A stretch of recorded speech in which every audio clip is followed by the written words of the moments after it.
এই প্রথম একটা সুশীল পরিবারের সাথে আরেকটা সুশীল পরিবারের সম্পর্ক স্থাপন করতে পেরেছি।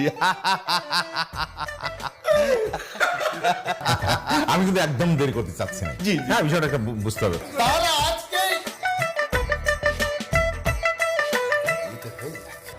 আমার খোকার বিয়ের জন্য আমরা প্রস্তুতি নিয়েই রেখেছি। তাই নাকি? আলহামদুলিল্লাহ। কি বলিস খোকা? হ্যাঁ কিসে? আমরাও কিন্তু বুঝি নাই যে আমাদের জামাই বাবাজি এত শান্ত, এত ভদ্র, এত নম্র হবে। কি বলো? আপনারা কিছু মনে করবেন না, এর আবার উচ্চস্বরে কথা বলবো। মা লক্ষ্মী, আহা, তোমার হাতটা বাড়াও। ওরে খোকা, আংটি পরিয়ে দে খোকা।